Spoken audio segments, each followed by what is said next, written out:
আমি আশা করি সেই দিনের অপেক্ষায় রইলাম।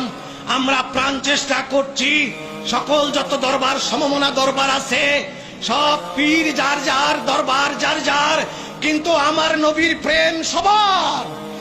সব নবী প্রেমিক একত্রিত হয়ে অন্তত একটা, দুইটা, তিন। আসসালামু আলাইকুম রহমতুল্লাহি ওয়া বারাকাতুহু। আপনারা সবাই চিনেন মৌলানা নুরুল ইসলাম ফারুকী। আজ তিনি আমাদের মধ্যে নেই। কিছু দুষ্কৃতিকারী কারণে ওনাকে প্রাণ দিতে হয়েছে সুন্নিয়তের কথা বলার কারণে। তবু আমার ভাই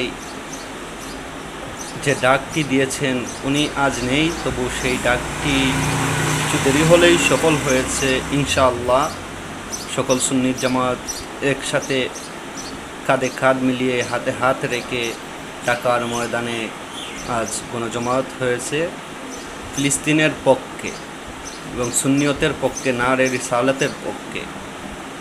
সকল অন্যায় অবিচারের প্রতিবাদের কণ্ঠ নিয়ে এবং আল্লাহ রাসূল সাল্লাল্লাহু আলাইহি ওয়াসাল্লামের বাণী নিয়ে একসাথে হয়েছেন। এটাই দেখে নিজেকে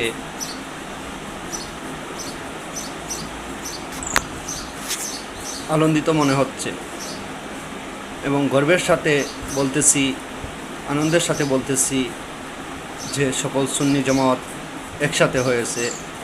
মহান আল্লাহ পাক রব্বুল আলামিনের শুকর গুজারিশ করতেছি, আলহামদুলিল্লাহ।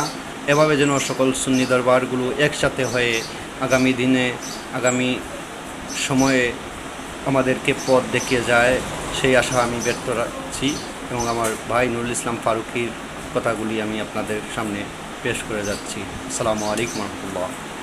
আমি আশা করি সেই দিনের অপেক্ষায় আমরা প্রাণ চেষ্টা করছি, সকল যত দরবার সমমনা দরবার আছে, সব পীর যার যার, দরবার যার যার, কিন্তু আমার নবীর প্রেম সবার। সব নবী প্রেমিক একত্রিত হয়ে অন্তত একটা, দুইটা, তিনটা দিনের জন্য বাংলার 15 কোটি মানুষকে যেন দেখাতে পারি যে আমরা সুন্নিরাও একত্র হয়েছি। আমি আশা করি বিদেশ থেকে জমাত আসা লাগবে না।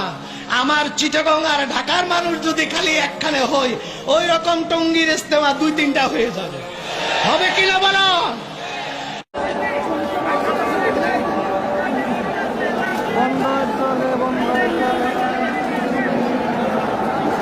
চলতেছে।